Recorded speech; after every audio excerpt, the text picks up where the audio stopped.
여러분 안녕하십니까? 오늘 네 번째 시간입니다. 지난 세 번째까지 어떤 종목 말씀드렸는지 한번 복수 한번 해볼까요? 핌스가 있었고요.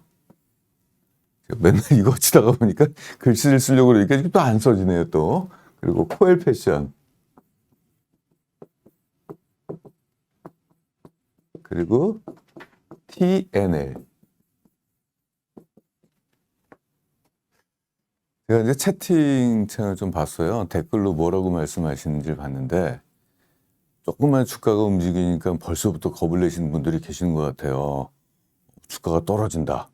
혹은 뭐 계속 사모아도 되느냐. 여러분들 차트 그만 보세요. 우리는 차트 주가 꼬랑지 투자하는 사람들 아니에요. 우린 작전주에 투자하는 사람들입니다. 기업의 가치, 사업적 가치, 실적 가치를 보고 앞으로 몸값이 높아질 기업, 즉 시가총액이 기업 가치 상승에 의해서 높아질 기업에 우리가 투자를 하고 연구를 하는 그런 모임입니다. 그 하루하루 그 주가 꼬랑지 움직이는 거 해가지고 일이 일비하고 그건 아니에요. 그건 투자가 아닙니다. 그건 카지노예요. 제가 그런 얘기는 앞으로 누누이 말씀드리겠습니다. 주식 투자자의 99%가 바로 이런 것 때문에 망해요. 기업에 문제가 있는 게 아니라 투자의 자세, 거기에 문제가 있습니다. 일단 오늘 말씀드릴 종목은 저라는 윤유석이 종목을 추천하는 게 뭐가 중요합니까? 사실 그렇잖아요. 저 같은 사람이 뭐가 중요해요? 그게 아니라 제가 지금까지 조사해 온 이 기업이 어떠한 지금 가치를 갖고 있고 앞으로 진짜 이 기업이 성장 여력이 있는지 없는지 그 팩트를 여러분들이 보시고 직접 판단하셔야 돼요. 누구 말을 믿습니까? 이 기업이 갖고 있는 현재적 가치를 가지고 여러분들이 투자 여부를 판단하는 것이 중요하다는 얘기입니다. 자, 이제부터 그러면 제가 조사한 내용을 여러분들과 함께 공유하도록 하겠습니다. 인토로저는 콘택트 렌즈를 만드는 기업이고요. 최근에 해외 신규 고객을 확보를 했어요. 그래서 실적 성장이 본격화될 것이라고 기대를 모았는데 실적이 터졌어요. 진짜로. 그런데 주가는 안 올라갔어요. 따라서 실적 성장 대비 저평가된 종목입니다. 넘어갈게요. 자, 그러면 일단은 지금 콘택트 렌즈 사업을 하고 있으니까 이쪽 시장이 어떠한 특성을 갖고 있는지 일단 한번 우리가 짚고 넘어가야 되겠죠. 첫 번째, 콘택트 렌즈는 어떻게 보면 필수 소비재잖아요. 그래서 경기의 영향을 잘 받지를 않습니다. 기초 소비재 중에 하나고요. 한 번 사용하면은 그렇죠? 지속적으로 교체를 하면서 교체 수요가 일어나겠죠. 다만 이런 게 있습니다. 그래서 이제 경기의 영향을 안 받고 계절적 특수성도 없어요. 우리나라 보통 기업들은 계절적으로 특수성이 좀 있습니다. 실적에 대한 편차가 있는데 아니, 눈이 나빠서 콘택트 렌즈를 교체하겠다는 게 계절적으로 무슨 영향이 있겠습니까? 그러니까 굉장히 안정적인 실적이 나올 수 있다. 이런 이제 산업인데 다만 이 인트로즈 기업은 패션 아이템 성격의 컬러 렌즈가 또 있어요. 이게 또 주력 제품입니다. 그러다 보니까 경기에 조금 영향을 받기도 합니다. 이런 특성이 좀 있다. 두 번째는 이 성장 산업이에요. 콘택트 렌즈가 왜 성장 산업이지 할지 모르겠지만은 이 제품의 사용 빈도가 점점 증가한다. 이게 뭐냐면은 과거에 저도 기억합니다. 제가 예전에 이제 하드 렌즈를 꼈었는데 렌즈 한 번 끼니까 한 5년 정도 꼈던 것 같아요. 단백질 청소해 가면서. 그리고 최근에는 그게 좀 불편하니까 원데이 렌즈들이 많이 나오잖아요. 과거에는 원데이 렌즈가 굉장히 비쌌어요. 그래서 특수 계층 사람들만, 돈 많은 사람들만 썼겠죠. 근데 그게 이제 생산량이 많아지고 좀 대중화되다 보니까 가격이 좀 많이 저렴해졌습니다. 그래서 어느 정도 소득 수준이 되는 사람들은 그 콘택트 렌즈에 대한 수요가 높습니다. 특히 이제 선진국들 수준으로 높고 아직 동남아시아 쪽은 아닙니다만은 자, 이런 것들이 계속적으로 지금 확산이 되고 있다. 국내를 보게 된다면 한 6개월 이내에 렌즈 교체 비중이 한 79%라고 한다면 선진국들은 단기 렌즈 있죠. 한 달 이내. 이게 전체 80%를 차지하고 있습니다. 우리나라도 성장 여력은 존재하는 것 같습니다.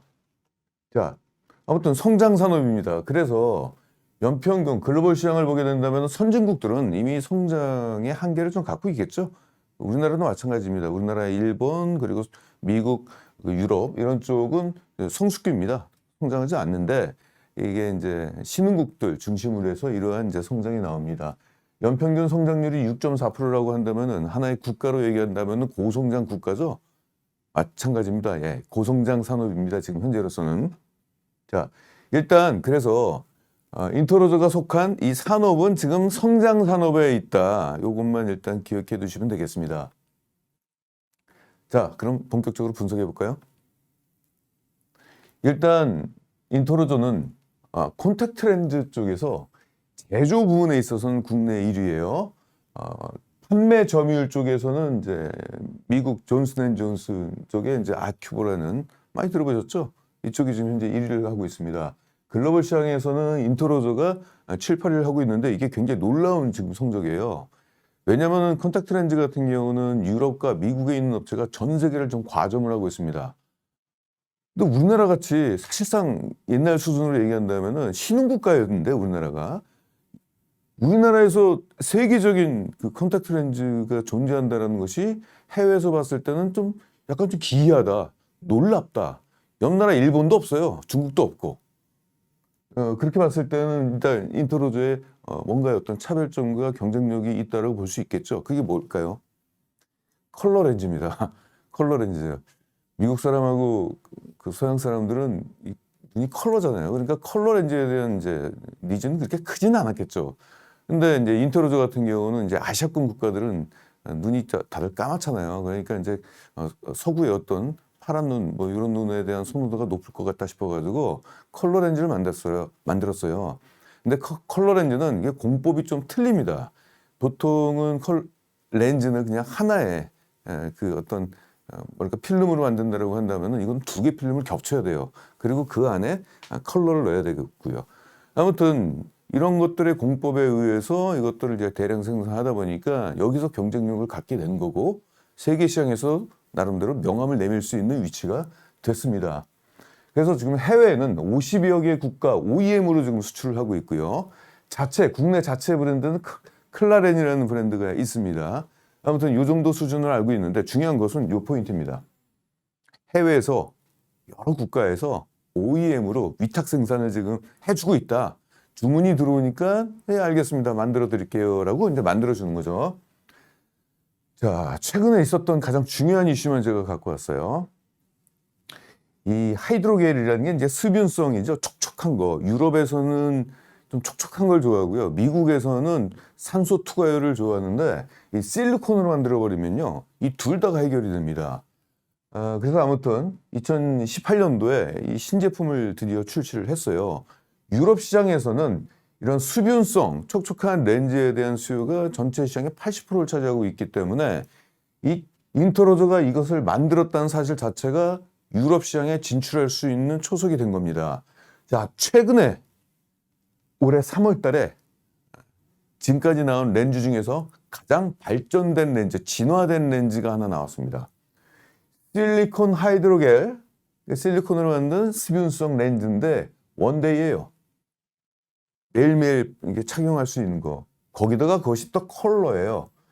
원데이가 뭐 중요하냐. 뭐 매일매일 똑같은 렌즈를 매일매일 갈아 끼면 좀 뻔한 거 아니냐. 아니요. 이게 쉬운 게 아닙니다. 왠지 아세요? 원데이 렌즈는 비싸요. 그래서 싸게 만드는 것이 중요합니다. 싸게 만들기 위해서는 뭐 해야 되죠? 원재료를 모두 내재화 시켜야 됩니다. 이게. 원재료를 남들이, 그러니까 실리콘 하이드로겔에 대한 원재료를 외부에서 비싸게 돈 주고 사와서는 원데이 렌즈를 못 만들어요. 만들 수는 있겠죠. 근데 아무도 안 사죠. 너무 비싸니까. 그러니까 이게 가격 경쟁력을 가졌다는 얘기입니다. 자, 가격 경쟁력을 가지니까 전 세계에서 이것을 지켜봤던 다른 국가의 컨택트 렌즈 업체들이 우리한테도 좀 달라.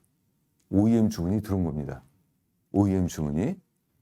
그래서 주문이 많이 들어오니까 기존의 생산 능력이, 생산 가동률이 70%였어요.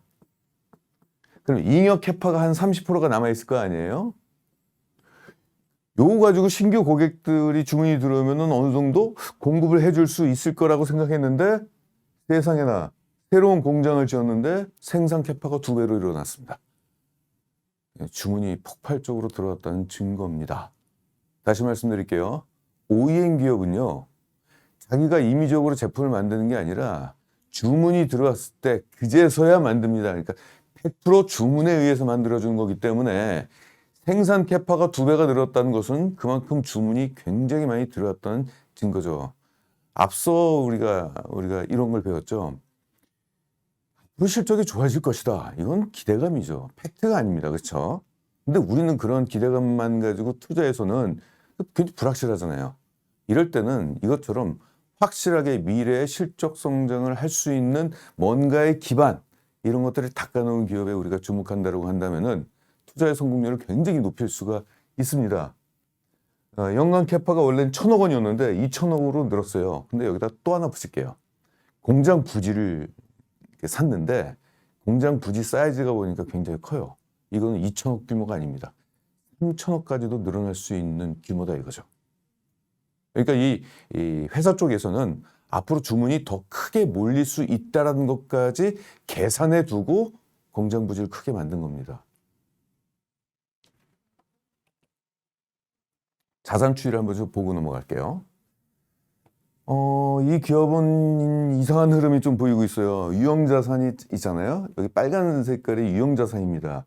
유형자산이 그렇게 크게 늘지 않는데 막대 그래프가 이익잉여금이에요. 이익잉여금이 가파르게 증가를 하고 있어요. 이게 연평균 19%씩 올라가고 있습니다. 연평균 19%면은 엄청난 이게 현금이 계속 쌓이고 있다는 얘기거든요. 근데 유형자산은 늘지 않고 돈만 이렇게 많이 모으고 있어요. 워렌 버핏이 제일 좋아하는 기업들이에요. 이런 기업들이. ROE가 높다. 왜냐면은 기업은 돈을 버는 것도 중요한데 돈을 쓰지 않는 게 중요해요. 돈을 안 쓰고 돈만 모이니까 이게 이렇게 되는 거거든요. 만약에 유형자산이 함께 올라갔다 그러면 돈 엄청나게 쓰면서 돈을 버는 구조이기 때문에 이익이 많이 안 쌓이죠. 그래서 자기자본 이익률이라는 거 워렌 버핏이 굉장히 중요하게 생각해서 바로 이 기업이 거기에 해당되는 기업입니다. 돈은 별로 안 쓰고 돈은 많이 모아요. 근데 최근에 유형자산 올라갔죠. 바로 아까 그 공장, 선제적 투자를 한 거죠. 주문에 의해서. 결국은 이때 올라간 유형자산을 가지고 앞으로 본격적인 현금 회수 사이클이 이제부터 시작될 겁니다. 이러기 때문에 자산 분석이 중요한데 여기까지 분석하신 분들이 우리나라에는 좀 없는 것 같습니다. 이게 증권사에서도 분석을 안 하는데 이게 바로 이게 장사 미천을 분석하는 거거든요. 그래서 앞으로 이 기업이 굉장히 좀 기대가 좀 된다. 그러면은 공장을 지었으면 재무 안정성을 좀 봐야 되죠. 보니까 쭉 보니까 그동안 돈을 많이 벌었네요, 이 기업이. 이게 순차입금 비율이 없습니다. 무차입 경영을 하다가 최근에 돈이 좀 들어왔네요. 돈은 외부에서 좀 빌렸습니다. 근데 자기 자본 대비 뭐 2%밖에 안 되니까 얼마 안 되는 거고 부채 비율도 뭐 그대로죠. 자, 부채 비율이 낮다는 얘기는 뭘까요? 원재료 구입 부담이 별로 없는 기업들. 보통 기업들은 원재료를 외상값으로 사와요. 근데 외상값이 얼마 안 되잖아요, 자기 자본에. 그렇게 된다면 원재료에 대한 구입 비중이 낮다는 얘기고 이런 기업들이 돈을 많이 벌어요. 원재료를 많이 구입을 안 하니까. 유동 비율은 뭐 돈이 남아도네요. 주머니에 돈이 막 남아도네요. 341%나 됩니다. 아무튼 전반적으로 재무 안정성은 우수하다. 걱정하실 필요가 없다. 이걸 보는 이유는 우리가 투자하다 보면 그러니까 유상증자, 뭐 BW, CB 이런 것들이 나올 수가 있잖아요. 걱정할 필요 없다. 자, 그러면은 사업적으로 한번 보겠습니다. 얘들이 만드는 렌즈가 원데이 렌즈가 있고 이게 주력이죠. 전체 매출 비중 67%를 차지하고 있습니다. 그리고 한 달 이내 제품이 한 31%, 한 달 초과 제품이 2%밖에 안 돼요. 거의 이것은 이제 돈도 안 되고 이것은 좀 배제를 좀 하는 것 같습니다. 고객사들이 주문도 원데이 렌즈나 한 달 이내 정도 아주 단기 렌즈만 지금 주문이 들어오고 있는 것 같아요. 보시면 매출 보시면은 한 달 이내 렌즈 추이가 떨어지고 있죠. 주문이 점점 떨어지고 있습니다. 그리고 한 달 초과 제품은 아예 그냥 확 가라앉고 있네요. 결국은 가장 마진율이 높은 원데이 렌즈 쪽에서의 실적 성장이 이렇게 되고 있습니다. 굉장히 좋은 거죠. 돈 되는 것이 즉 가장 마진율이 높은 제품의 성장률이 높고 돈 별로 안 되는 것들이 지금 떨어지고 있어가지고 전체적으로 이 기업의 수익성이 개선되는 흐름이 지금 추세가 나타난다. 이 흐름이 앞으로도 계속되지 않을까요, 여러분들? 그렇죠? 왜냐하면 전 세계 신흥국들도 이제 소득 수준이 높아지니까 과거에는 한 달 초과 제품을 쓰다가 원데이 쪽으로 돌아서는 사람들이 좀 많지 않을까요? 그러면 이제 전체 매출 흐름을 봤을 때 국내하고 해외를 좀 보겠습니다. 국내는 좀 이제 이게 성장이 좀 둔화가 되고 있어요. 이 파란 색깔이 이제 국내 매출인데 해외 쪽이 높아지고 있습니다. 인터로조 같은 경우는 전략적으로 해외의 OEM 기업들, 고객사들을 많이 확보하는 전략을 해가지고 해외 쪽을 좀 키우려고 지금 하는 모습이 좀 보여주고 있는데 이것은 긍정적인 모습이 아닌가 좀 싶습니다. 그래서 지금 현재 국내 매출액은 33%에 불과하고 해외 매출액은 67%, 환율의 영향을 좀 받겠죠. 아무튼 전반적으로 이렇습니다. 최근에는 해외 글로벌 유명 기업들을 고객사로 또 뒀기 때문에 향후 해외 매출액은 좀 더 올라갈 것으로 기대가 되고 있습니다. 제가 이걸 보여드리고 싶었어요. 이 기업은 원래 경기의 영향을 받지 않고 매년 꾸준하게 성장하는 기업이었어요. 여기서 바로 그것이 이제 증명이 됩니다. 앞으로도 이런 흐름이 쭉 나올 텐데 제가 굳이 이 페이지를 갖고 나온 것은 이때 약간 지저분한 매출의 흐름이 나왔죠. 원래는 전 이런 기업들 싫어합니다. 어쩔 땐 돈을 벌고 어쩔 땐 돈을 안 벌고 아니 이 투자를 어떻게 합니까 이렇게 예측이 안 되는 기업이거든요. 불확실성. 근데 제가 굳이 이걸 갖고 나온 이유는 원래 이 기업은 이렇게 성장하는 기업이었는데 하필이면 여기 이상한 일이 있었다 이거죠. 경쟁사인 미국에 있는 아큐브가 우리나라에서 저가 판매를 했어요. 갑자기 막 세일을 하니까 인터로저의 고객사들이 그쪽으로 한번 쏠림이 한번 있었습니다. 근데 이제는 그런 짓을 안 한다라고 하니 떨었다가 다시 이제 올라갔죠. 그냥 결국 이런 흐름을 보이는 거고 최근에 이제 코로나 때문에 원래는 콘택트 렌즈 같은 경우는 코로나 영향을 받지는 않습니다만은 컬러 렌즈 비중이 높다 보니까 그건 패션 아이템이잖아요. 그러다 보니까 일시적으로 이렇게 떨어졌다. 앞으로는 계속적으로 우상향하는 그램이 나올 가능성이 높다. 이 말씀을 좀 드리려고 그래요. 자, 그럼 올해 매출 한번 체크하고 넘어가 보겠습니다. 중요한 계약이 체결이 됐습니다. 우리가 이제 이 기업에 왜 투자를 해야 되는지가 여기서부터 이제 나와요. 미국의 알콘사라는 데가 굉장히 유명한 큰 기업입니다. 이 기업에서 주문이 들어왔어요. 콘택트 렌즈 업체인데 야 그거 우리가 좀 팔게.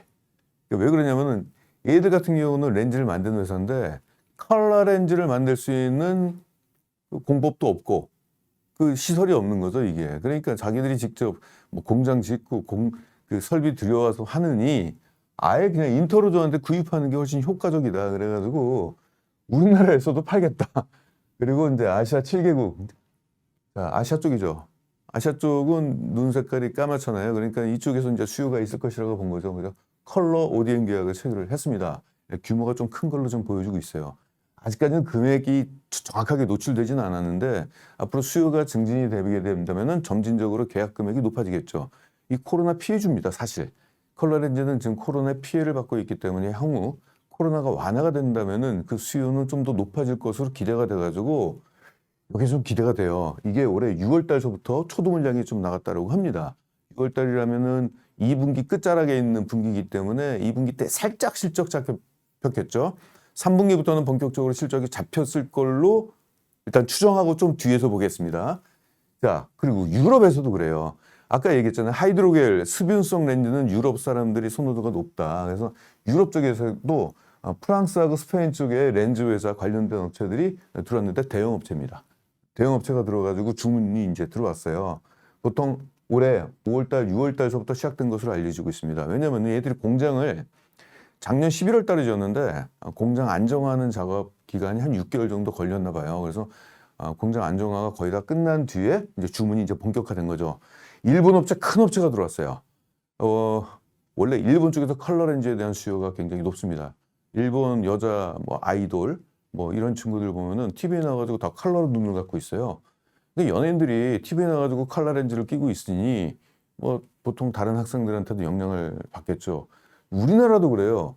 우리나라도 과거에 한 10년 전부터는 그 CF에 나오는 배우들이 그 눈 좀 커 보이는 거 있잖아요.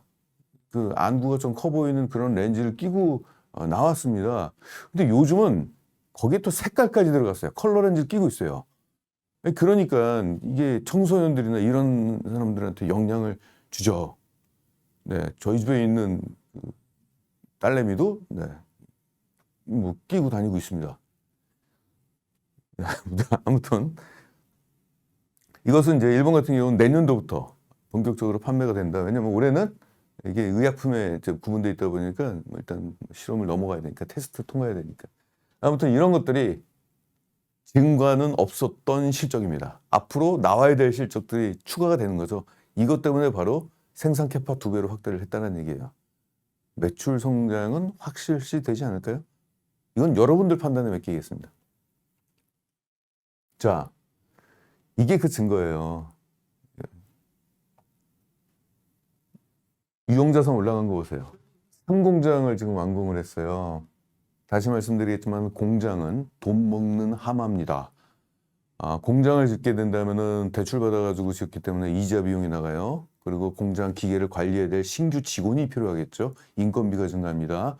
그리고 공장 자체가 돈을 많이 먹어요. 전기세, 수도세, 광열세, 각종 세금 뭐 이런 것들이 다 합하게 된다면은 감가상각비까지 합해가지고 건설자금 들어간 거 있잖아요. 그거 감가상각비로 나오잖아요. 이게 다 돈이에요.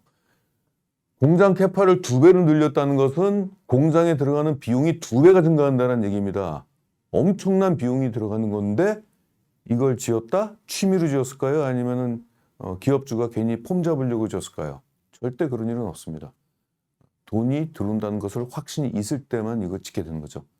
따라서 우리는 내년도 실적 과연 증가할 것이냐에 대한 불확실성을 갖고 우리가 투자를 하는 사람의 입장에서 이렇게 생산 캐파를 굉장히 높은 2배짜리 공장을 줬다는 것은 그만큼 더구나 이 기업은 또 ODM 기업이잖아요.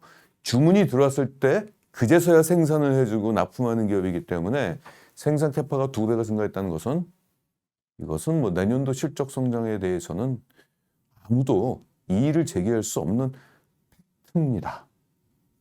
바로 이런 기업은 놓쳐서는 안 되겠죠. 아무튼 생산 캐파 2배가 증가했고 주문하는 것은 최근에 이제 실리콘, 하이드로겔 렌즈 그리고 블루라이트 차단용 렌즈 이런 것들 만든다고 합니다. 하나 덧붙일게요. 이 공장이 완전 자동화 공장입니다. 따라서 여기에 공장 때문에 새로운 인건비가 증가했겠지만 인건비를 충분히 상쇄할 수 있을 만큼의 수익성이 보장돼 있을 것이라고 일단 추측이 됩니다. 완전 자동화니까요. 회사 측이 얘들이 이런 일은 없었는데 자신감을 표현한 거예요. 이거 회사가 이제 가끔 이제 가이던스를 발표한다 그래가지고 시장과 소통하기 위해서 우리 올해 얼마 정도 벌 것 같다. 얘들이 지난해 매출액이 800억대였어요. 800억대인데 올해 한 1200억 정도 하겠다. 이게 근거 있는 내용이겠죠. 왜냐하면은 자기들 기존에 이제 거래처에서 꾸준한 수요에 의해서 나갔던 물량이 있을 것이고 신규 고객사들이 공급 계약을 어느 정도 체결했으니까 대략적으로 이 금액이라는 숫자를 쓰겠죠. 근데 여기서 또 주목할 것은 기업은 가이던스에 표기된 금액을 함부로 높게 잡진 않아요. 만약에 현실적으로 한 요 정도 될 것 같지만 실제 발표는 이렇게 낮게 해요. 왜냐? 괜히 높게 했다가 그게 안 되면 욕을 바가지로 얻어먹거든요. 야, 너희들이 그렇게 해가지고 내가 믿고 투자했는데 그런 실적이 안 나오면 난 너희 때문에 주가 떨어져서 손실봤다 이러니까. 그러니까 결국은 이게 보수적인 수치라는 얘기죠. 1200억이라는 얘기가. 아무튼 회사 쪽에서도 좋은 얘기 나왔어요. 신제품 나온 거 그리고 해외 고객사, 신규 고객사. 그러니까 이것들이 서서히 우리가 불확실성이 해소가 되고 있다는 얘기입니다. 자, 이건 넘어갈게요. 자, 분기 실적을 보도록 하겠습니다. 자, 지난해 그 전 페이지 코로나 영향을 살짝 받았죠. 잘 나가다가 여기서 살짝 받았죠. 이게 코로나 때문에 그렇습니다.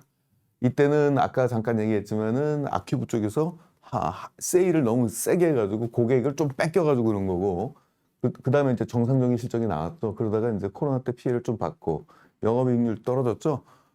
이게 이제 패션 아이템 그 컬러 렌즈 수요가 좀 감소했는데 지금 수익성이 모두 회복이 됐습니다. 자, 분기 실적을 보겠습니다. 본격적으로 이때부터 좋아지기 시작했어요. 실적 보시면은 1분기는 별로였어요. 1분기 때는 코로나의 영향이 좀 있었고 그리고 새로운 공장이 완공된 게 아니었어요, 이때. 그래서 신공장 완공에 따른 신제품에 대한 출하량이 이때는 없었고요. 2분기 때 조금 나오기 시작했고 3분기 때 본격적으로 나오는데 보시면은 2분기 때는 매출액이 전년 동기 대비 36%가 오르고 영업이익은 43%가 올랐습니다. 굉장히 괜찮죠? 자, 3분기가 진짜예요.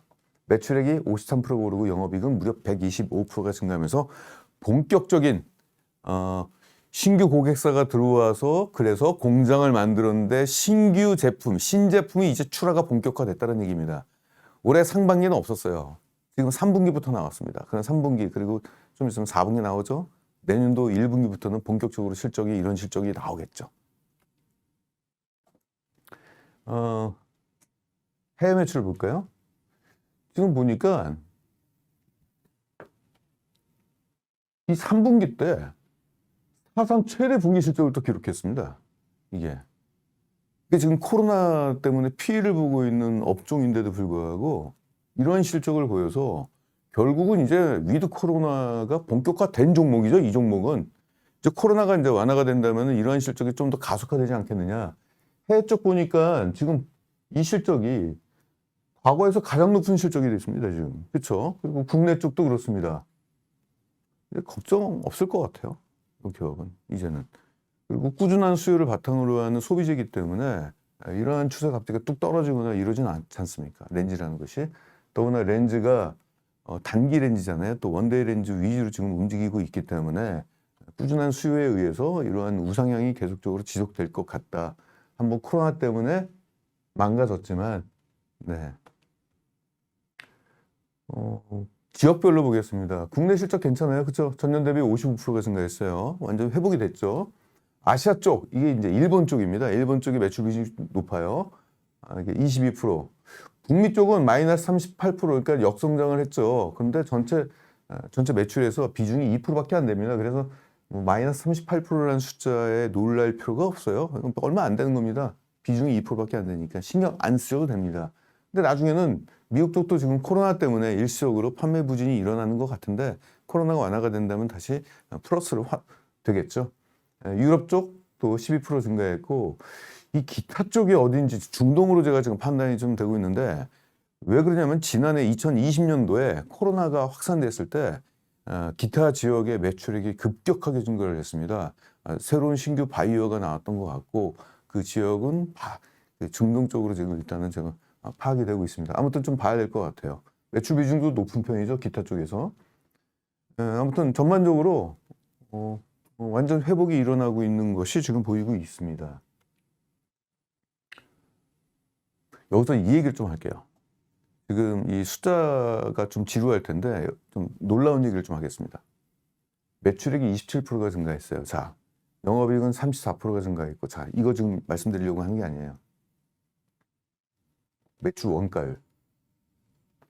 원가율이 제조업인데 50%, 52%밖에 안 돼요. 이거는 우리가 다시 좀 짚고 넘어가야 돼요. 왜냐, 어떤 기업이 만약에 매출액이 20%씩 증가했어요. 매년 한 3년 정도. 근데 어떤 기업은 주가가 2배가 올라가고 어떤 기업은 주가가 50%밖에 안 올라가고 이럴 수 있어요. 이게 바로 여기서 나온 겁니다.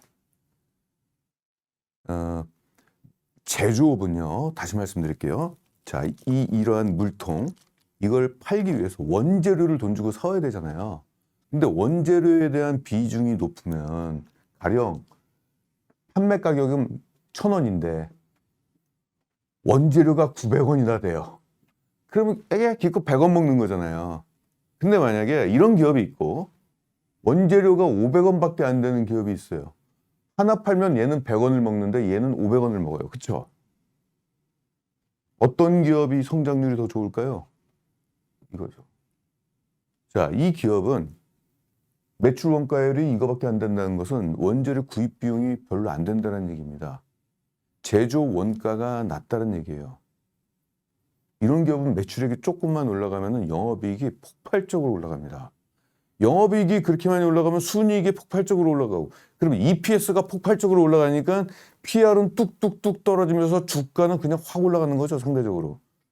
이러한 기업이, 그러니까 세계적인 투자자들이 이런 기업들을 주목하는 이유가 바로 거기에 있습니다.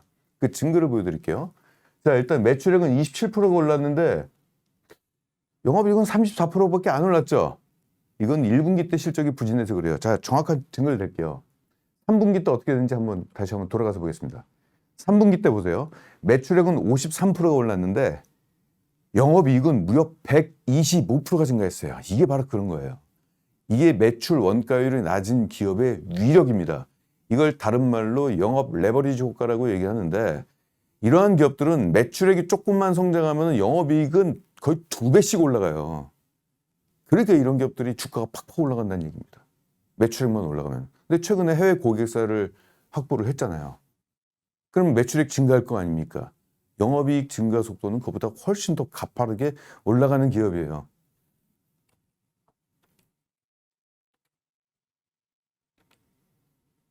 제가 이 얘기를 지난 시간에 하지 않았나요? 지난 시간에 어떤 기업이죠? 퀴즈. 이와 동일한 얘기를 제가 지난 방송 3번에 걸쳐서 3번째 중에 어떤 기업을 대상으로 해서 우와 하면서 제가 이렇게 말씀드린 적이 있어요. 퀴즈입니다. 왜냐하면 자꾸 퀴즈를 내야지 여러분들이 기억을 하시니까. 3글자. 예, 넘어갈게요. 보니까 신제품 한번 확인해 볼게요. 실리콘 하이드로겔이잖아요. 여기 원데이 렌즈고 올해 3분기에 처음으로 이제 매출이 나왔어요. 초도 물량이 나온 거죠. 앞으로는 지금 여기에서 지금까지 없었던 매출이 나왔고 앞으로는 추가적으로 계속적으로 나오겠죠. 심지어는 이것이 지금까지 나온 가장 진화된 렌즈고 가격을 보니까 경쟁사 다른 렌즈하고 쭉 보니까 제일 비싸요 또. 고부가가치 렌즈이기 때문에 앞으로 이제 주문량 증가에 따라서 전체에서 차지하는 매출 비중도 높아질 거고 이게 비싸고 마진율도 좋기 때문에 수익성에서도 아주 기여를 좀 많이 할 걸로 이제 기대가 좀 됩니다. 업계에서는 지금 이거 올해 4분기부터 일본과 유럽 쪽 추가 또 이제 출하량이 또 이제 증가할 것으로 보이고 있고 내년도부터는 본격적인 판매가 이루어질 것이다. 올해는 뭐 하반기에 일부 잡힌 것이고 내년부터는 뭐 1월 달서부터 실적이 잡히는 거기 때문에 올해 실적 성장보다 내년도 실적 성장에 좀 주목할 필요가 있다. 그리고 우리는 올해 다 갔으니까 이제 내년도 실적 성장하는 기업 이런 기업을 우리가 미리 선제적으로 투자할 필요가 좀 있겠죠. 아직 주가도 올라가지도 않았고 실적 3분기 실적이 되게 좋아졌는데 주가에 반영도 안 됐어요. 그러니까 우리가 지금 사자는 얘기입니다. 아까 얘기했던 원료 내재화 이게 됐기 때문에 실리콘 하이드로겔 렌즈를 원데이로 만들 수 있는 그 기반이 된 거죠. 그동안 이 기업은 가격 경쟁력이 약간 다소 아쉬웠어요. 근데 이제 원재료를 내재화했기 때문에 좀 괜찮아질 겁니다. 앞으로 실적은 어떻게 될까요? 폭발적으로 올라갈 것으로 업계에서도 그렇게 화답을 하고 있습니다. 매출 성장률이 연평균 22%씩 올라간다. 우리나라 경제 성장률이 보통 평균 지금까지 보여준 평균이 한 2% 3%였는데 10배 수준이네요. 우리나라 경제를 견인하는 종목 중에 하나입니다. 영업이익은요. 아까 얘기했죠. 얘들이 매출 원가율이 낮기 때문에 매출 성장보다 영업이익은 더 가파르게 올라갈 것이다라고 영업이익은 그 2배인 43%씩 올라갈 겁니다. 연평균. 대단하죠. 이런 정도의 성적은요. 우리나라 탑 클래스입니다. 그도 그럴 것이 지금 코로나 때문에 지금 필수 소비재지만은 컬러 렌즈 비중이 높아가지고 코로나의 피해를 보고 있는 거잖아요. 그렇죠? 그리고 또 새로운 습윤이라는 기능성 렌즈까지도 새롭게 출시했어요. 이것이 더해지면서 코로나가 완화가 된다면은 거기에 따른 코로나 수혜를 받게 될 것입니다. 안전한 종목인 것 같아요. 주가에 직접적인 영향을 주는 EPS, 자, 주당 순이익이라는 거, EPS는 여러분들께서 검색하셔가지고 반드시 공부를 좀 하셔야 돼요. 그리고 그냥 단어적 의미만 갖고 계시는 게 아니라 전체적인 어디하고 연결되는지 그 의미를 좀 더 파악하실 필요가 있습니다. 이거 알아두시면 굉장히 도움이 되고 나중에 여러분들한테 제가 적정 주가를 계산하는 방법을 알려드릴 시간을 가질 계획이 있는데 EPS는 미리 알아두셔야 됩니다. 그래야지 내가 들고 있는 기업의 적정 주가가 얼마인지를 본인 스스로가 계산할 수가 있어요. 굉장히 중요해요. 적정 주가를 모르면 어떻게 된다? 주가 떨어지면 그냥 손절이에요. 저는 손절을 하지 않습니다. 처음부터 손절할 종목을 사지도 않으니까. 왜? 적정 주가를 알고 있으니까. 굉장히 중요한 포인트예요. 이 얘기는 나중에 다시 할게요. 연평균 무려 32%씩 EPS가 상승을 하네요. 이 얘기는 은행에다가 적금을 넣으면 연간 이자가 32%씩 복리로 나온다는 얘기죠. 엄청난 성장을 하는 기업입니다. 최근에 주가가 좀 이렇게 오르다가 또 떨어지고 또 좀 오르다가 또 떨어지고 계속 이랬어요. 이게 전환사채 때문에 그렇습니다. 그 공장 짓느라고 2019년도에 한 200억 정도의 그 전환사채를 썼는데 이 전환 물량이 올해 1분기부터 92만 주가 계속적으로 떨어진 겁니다. 그래서 조금만 오르면 또 주가 떨어지고 조금만 다 없어요. 없어요 이제.